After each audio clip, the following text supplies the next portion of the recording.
Now again in mains we have four papers. Two papers, usually it is held on Saturday, Sunday. It's usually second Saturday and Sunday. To the general language paper, the English and Hindi, one GK, there is one paper 250 marks, and the criminal law paper is held on Saturday, and the civil law one, civil law 2 is held on Sunday. There is, I believe, around 1 hour gap in between the two, which is just to align your mind, because your mind is so heavy after giving the first exam. The 1 hour is spent on just, just shifting your focus to the other exam. So also they give you Bayer Act in the DGS exam. Bayer Acts are very good quality. There is no problem.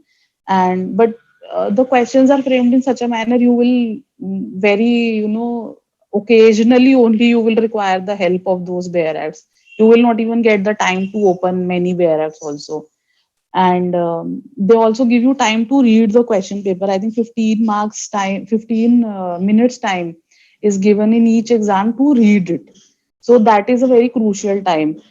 That time should be utilized to just go through whole paper in a very quick succession. Don't just start reading one question. Usually what they do is, in law paper especially, the first question is usually 30-40 marks, and it is a long question. It is mostly an appreciation of evidence based question. And it is a human kind of tendency to, when you start reading, you just start solving it in mind in those 15 minutes only, and you forget about reading the rest of the question paper. So that is a kind of destructive kind of thing, because what usually happens, that is a long question, we start writing, and it is endless to write in that question, because we have to appreciate the evidence. And usually what happens is that 1 hour get wasted in the 30-40 marks question, and we are still left with the 160 marks paper. And then we realize that, okay, and then we usually, when what happens is that other questions may be there in which we can also write in a better manner, but because now there is so much time crunch is there, and we are so pressed for time now, our quality in those questions get reduces, because we have wasted so much time in the first question itself. So that we have to control the urge to write more in one, and then totally jeopardizing the other questions. So those 15 minutes should be utilized ke, okay, I will structure my paper like this. ये अभी यहाँ ये question है, यहाँ ये question है. So just एक oral एक road map अपने mind में we have to make कि मैं ऐसे ऐसे attempt करूँगी इस paper को.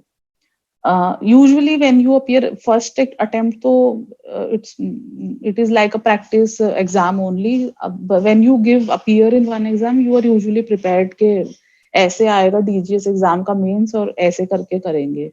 अच्छा, for DGS exam, the unique thing is that they don't have any set pattern. Like they may be having once when I'd given my first DGS mains, then they had few questions, but they had long question, like they had 30, 40, 50 marks of questions, and the paper was covered in 6 to 7. The 200 marks was covered in 6-7 questions. But later on they changed the pattern completely. Once they had, I think, 5 marks, 2 marks questions also.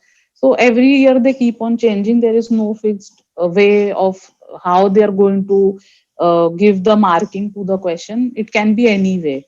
So utilize those 15 minutes in making a roadmap in your mind. Try to attempt the question in chronological order, if you can.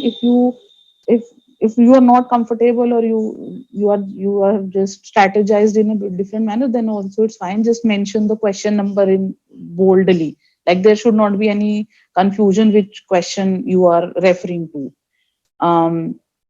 Now this is the way broadly, this is the way to attempt the question. And Yes. way of writing should be, it should reflect to the examiner that a mature candidate, a candidate with a clear mind, is attempting the paper. Do not write in an abnormal kind of handwriting. Like, do not use a big font or very small, and so that it becomes difficult for the examiner to read, because examiner has to check many answer sheets. So your answer sheet should be able to stand out to get more marks.